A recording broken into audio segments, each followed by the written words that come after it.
यूं तो सियासत की बिसात पर बहुजन समाज पार्टी की राष्ट्रीय अध्यक्ष मायावती और भीम आर्मी चीफ और नगीना से लोकसभा सांसद चंद्रशेखर की राहें अलग अलग हैं।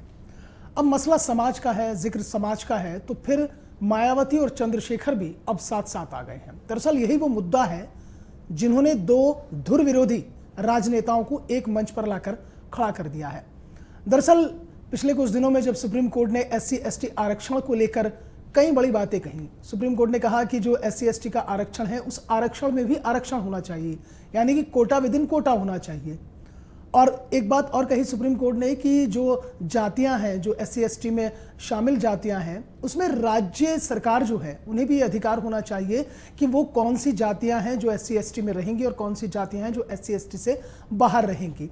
और ये बात बसपा सुप्रीमो मायावती को नागवार गुजरी है, जिसको लेकर अब 21 अगस्त को बहुजन समाज पार्टी सड़कों पर उतरने जा रही है और तमाम दलित संगठनों ने इस भारत बंद को अपना समर्थन दिया है। आकाश आनंद ने भी एक बड़ा बयान जारी किया है 21 अगस्त को भारत बंद को लेकर। इन्हीं तमाम चीजों को लेकर सड़कों पर उतरने जा रही है बहुजन समाज पार्टी।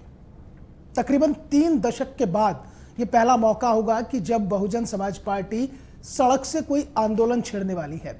हालांकि 2016 और 17 के आसपास भी एक बार बहुजन समाज पार्टी सड़कों पर उतरी थी, आंदोलन किया था, उसके बारे में भी आपको बताएंगे कि वो वजह क्या थी। लेकिन इससे पहले बात कर लेते हैं इसी मुद्दे पर जिसको लेकर 21 अगस्त को भारत बंद का आह्वान किया गया है बसपा और तमाम दलित संगठनों की ओर से, और इसको लेकर पूरी तैयारियां भी कर ली गई हैं। दरअसल इस आरक्षण के मसले को लेकर तमाम तरह की बातें हो रही हैं, क्रीमी लेयर की बातें हो रही हैं, लेकिन बहुजन समाज पार्टी का सड़कों पर उतरना अपने आप में एक बड़ा संदेश देता है, क्योंकि बहुजन समाज पार्टी हमेशा से सड़क के आंदोलन से दूर रही है और बहुजन समाज पार्टी ने हमेशा से सोचा है कि सड़कों के आंदोलन से वो राजनीति नहीं करती है, बल्कि वो सत्ता में आकर सेवा करने का दम भरती है।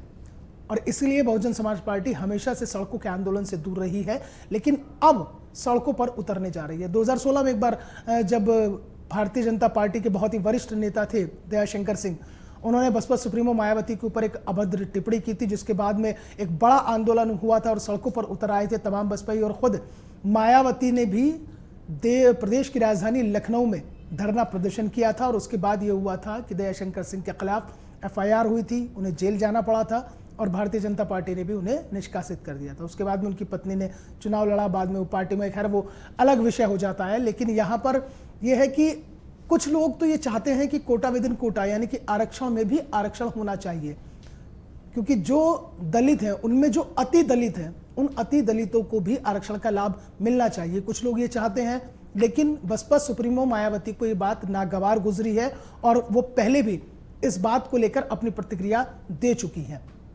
अब ताकत का एहसास कराने के लिए 21 अगस्त को भारत बंद का ऐलान किया गया है। इसे इस नजरिए से भी देखा जा रहा है क्योंकि राजनीतिक गलियारों में चर्चाएं अलग अलग तरीके की हैं। उत्तर प्रदेश की 10 विधानसभा सीटों पर उपचुनाव होना है।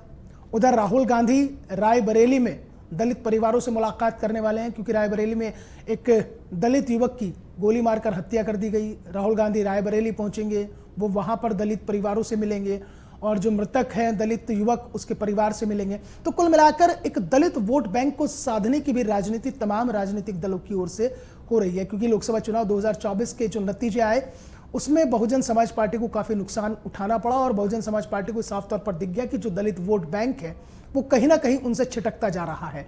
तो जाहिर तौर पर अब दलित वोट बैंक को साधने की राजनीति भी शुरू हो चुकी है।